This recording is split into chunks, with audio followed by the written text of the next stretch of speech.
Good morning all of you. मैं Narendra Tripathi Mishra sir की class में। आज जो हमारा टॉपिक होगा कुछ स्ट्रैटेजी से होगा जो कि स्टूडेंट और टीचर्स के बीच में होता है।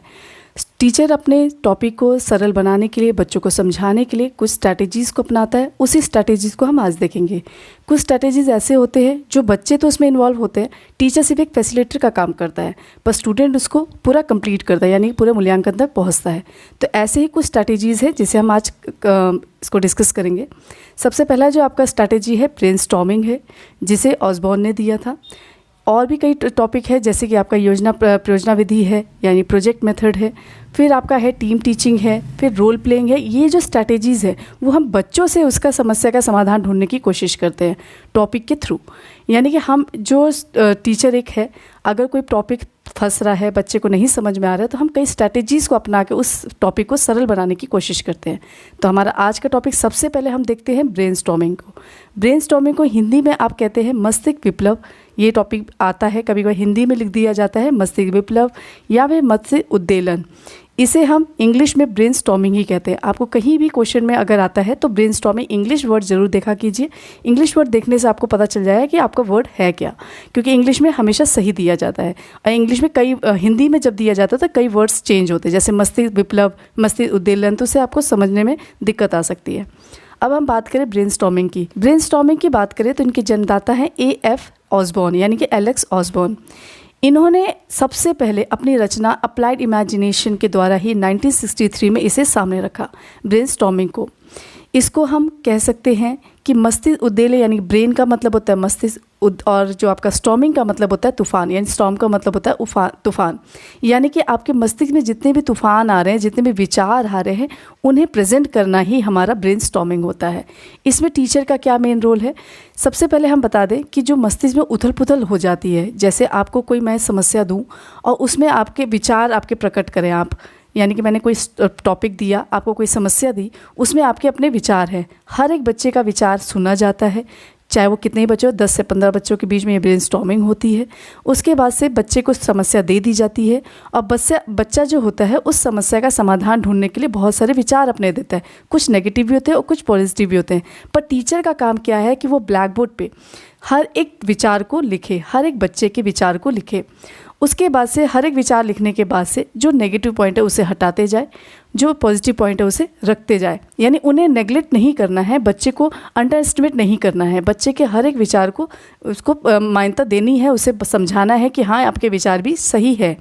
उसके बाद से जो मेन, यानी कि आपका जो समस्या का समाधान है, जिसने सबसे अच्छा विचार दिया उस विचार को हम रख लेते हैं, यानी कि हम अपने प्रॉब्लम के सॉल्यूशन पे आ जाते हैं। ये एक ऐसी स्ट्रैटेजी है, ऐसी नीति है, ये एक ऐसा साधन है जिसमें हम बच्चों के ज्ञान प्राप्ति के लिए और बच्चों के चिंतन स्तर को बढ़ाने के लिए काम करते हैं, यानी कि बच्चों की क्रिएटिविटी को समझाने की बात करते हैं, बच्चों की सृजनात्मकता की उपलब्धि की बात करते हैं। इसमें जो बच्चे हैं वो क्या करते हैं, बच्चों के सामने समस्या रख दी जाती है, बच्चे उससे स्वतंत्रतापूर्वक विचार करते हैं, यानी कि अपने विचार प्रकट करते हैं। इसमें निष्क्रिय भाव नहीं होना चाहिए, इसमें सक्रिय होना चाहिए, बच्चे इसमें एक्टिव रहते हैं। जो बच्चे इंट्रोवर्ट है यानी अंतर्मुखी हैं, तो वो बच्चे इसमें भाग लेंगे तो उसका कोई मतलब नहीं है, क्योंकि वो बच्चे अपनी बात को नहीं बता सकते, शाई नेचर होता है, तो बच्चे अपनी बात को नहीं बता सकते हैं। तो ये ब्रेनस्टॉर्मिंग जो स्ट्रैटेजी है उसमें वो इन्वॉल्व नहीं हो पाते हैं। पर अगर हम एक्सट्रोवर्ट हैं, यानी अपनी बात को बता सकते हैं, अपने विचार पर प्रकट कर सकते हैं, अपने आइडियाज़ को दे सकते हैं, तो वो बच्चे इसमें अच्छी तरह इन्वॉल्व भी होते हैं और इसको इंटरेस्ट से बताते भी हैं। इसमें जो बच्चे स्वतंत्रतापूर्वक बात कर रहे हैं, विचार कर रहे हैं, वार्तालाप कर रहे हैं, यानी अपने में डिस्कशन कर रहे हैं, उससे भी बच्चों का सॉल्यूशन निकल आता है। यानी शिक्षक सभी के विचारों को ब्लैक बोर्ड पे लिखता है और उनके चिंतन स्तर को जानता है कि बच्चा क्या सोचता है, बच्चा क्या सोच रहा है और क्या क्या बता रहा है। तो उन बच्चे का जितना भी विचार है उसको ब्लैक बोर्ड पे लिखा जाता है। मेन ब्रेनस्टॉर्मिंग में यही होता है।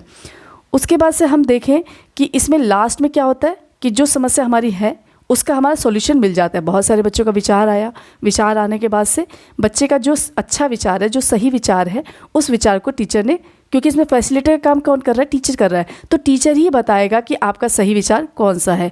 इसमें स्टूडेंट अपने विचार बस रख सकता है, उसके बाद से टीचर ही आपको बताएगा कि आपका सही उत्तर कौन सा है, यानी कि हम प्रॉब्लम के सॉल्यूशन पे पहुंच जाते हैं। ब्रेनस्टॉर्मिंग में छात्रों को छात्रों का जो चिंतन स्तर है, हमने क्या पढ़ा था जब हमने चिंतन स्तर लेवल ऑफ टीचिंग पढ़ा था, उसमें स्मृति, बोध और चिंतन था। तो जो लास्ट लेवल है रिफ्लेक्ट लेवल, उसमें हम इस ब्रेनस्टॉर्मिंग को यूज़ करते हैं। यानी कि बच्चे का विचार कैसे है, वो कितना चिंतन कर सकता है, कितना उसमें मंथन करके आपको बताता है, ये हमारा रिफ्लेक्ट लेवल में आता है। यानी कि हम अपने आप से आंसर को बता पाए। यानी कि हमारा जो रिफ्लेक्ट लेवल है वो हमारा बताता है कि हमारे अंदर जो विचार है वो हमारे सही हैं या गलत है, ये हमारा टीचर बताएगा, और हमारे बच्चे जो हैं वो बताएंगे कि हमारे विचार क्या है।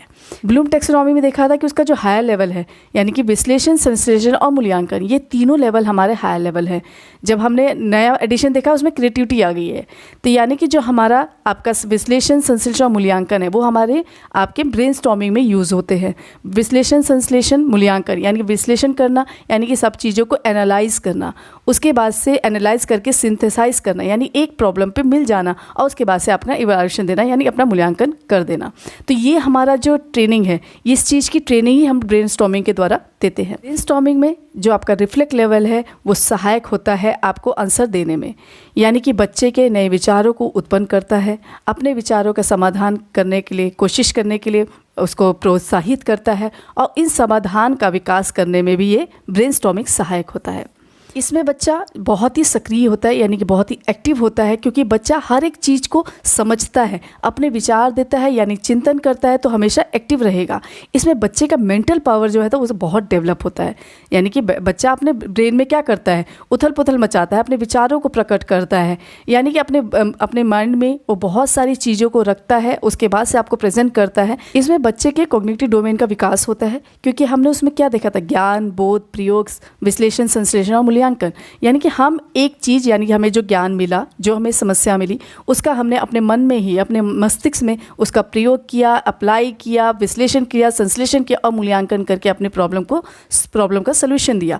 तो ये सब चीज़ें जो है, हमारा कॉग्निटिव डोमेन जो है, हमारा जो पक्ष है, हमारा संज्ञानात्मक पक्ष है, वो हमारा ब्रेनस्टॉर्मिंग के द्वारा डेवलप होता है।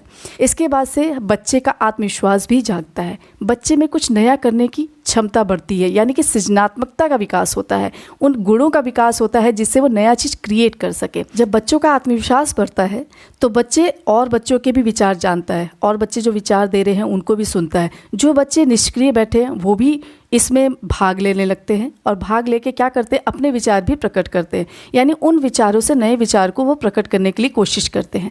ये जो हमारा ब्रेनस्टॉर्मिंग है वो मनोवैज्ञानिक और शैक्षिक दोनों ही सिद्धांतों पर आधारित है, क्योंकि आपका मनोविज्ञान है, इसमें आपके शिक्षा के अंतर्गत इसको किया जा रहा है ब्रेनस्टॉर्मिंग को। ये दोनों ही सिद्धांतों पर ये आधारित होता है।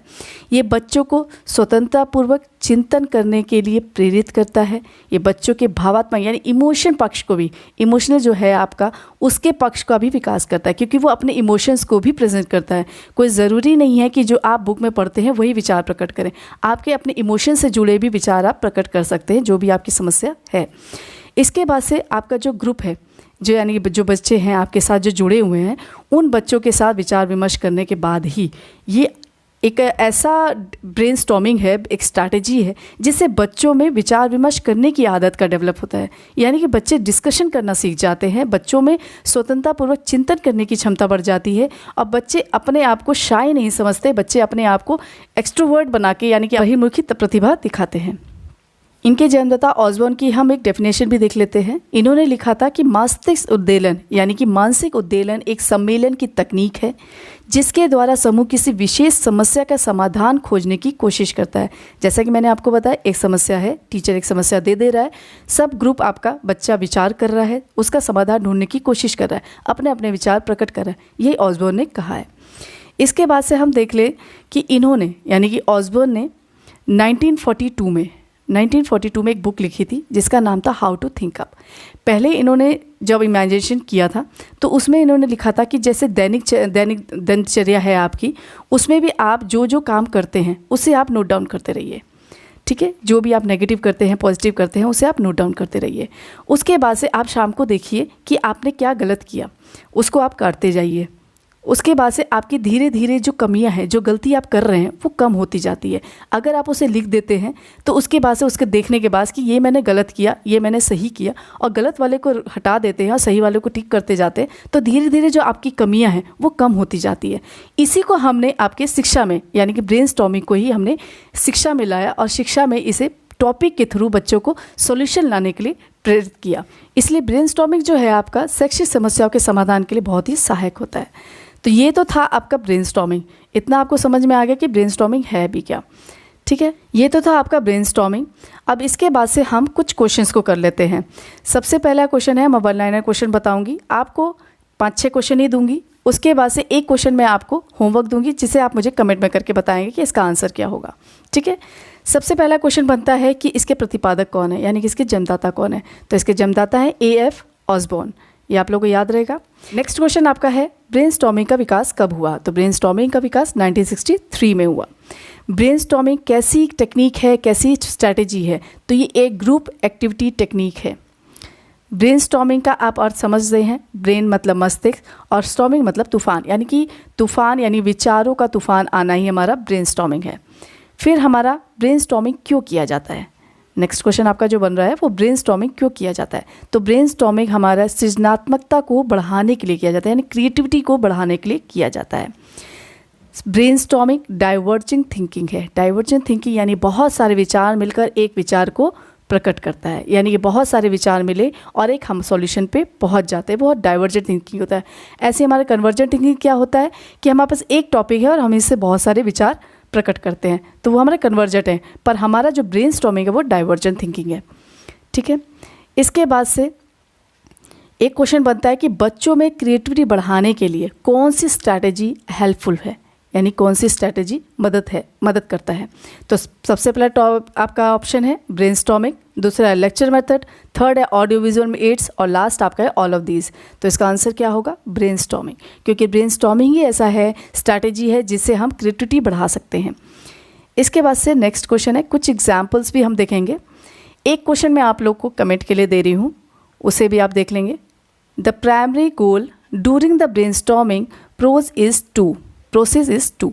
इसका पहला ऑप्शन है come up with an many ideas as possible. दूसरा ऑप्शन है analyse each ideas as it is presented. Third option है rate each ideas in relation to one another. और लास्ट ऑप्शन है come up with a set number of ideas with a certain time. तो इसका answer आपको मुझे comment में करके देना है। ठीक है, ब्रेनस्टॉर्मिंग है आपका। ब्रेनस्टॉर्मिंग जो है आपकी जो स्ट्रैटेजी है वो एक विचार पुस्तक निर्माण करता है। मैंने आपको बताया था कि एक वन टॉपिक आप लिखते जाइए, आपने पूरे दिन में क्या क्या किया, तो एक पुस्तक में लिखते जाइए। ये एक थिंकिंग बुक है, यानी कि आप एक एक टॉपिक आप लिखते जाइए, आपने क्या क्या किया और जो नेगेटिव चीज़ें उसे निकालते जाइए। तो यही विधि आपके ब्रेनस्टॉर्मिंग में ऑसबॉर्न ने दिया था, विचार पुस्तक निर्माण, यानी कि थिंकिंग बुक। तो इसे आप देख सकते हैं, एक एक टॉपिक आपने लिखते गए, जो गलत है उसको हटाते गए और जो सही है उसको करते गए, धीरे धीरे आपकी कमियां कम होती गई। तो ये तो आपका पूरा था ब्रेनस्टॉर्मिंग। ये तो था आपके कुछ स्ट्रैटेजीज़। आगे भी और भी स्ट्रैटेजीज़ हम लोग डिस्कस करेंगे। हमारा ब्रेनस्टॉर्मिंग आपका स्ट्रैटेजीज़ हो गया है। इसमें आपको मैंने एक क्वेश्चन दिया, उसका आप मुझे कमेंट करके आंसर बताएंगे और इसके बाद से हम और भी स्ट्रैटेजीज़ को डिस्कस करेंगे। अगर मेरा प्रयास आपको अच्छा लगे तो इसे लाइक कीजिए, शेयर कीजिए और सब्सक्राइब ज़रूर कीजिए। तब तक के लिए धन्यवाद।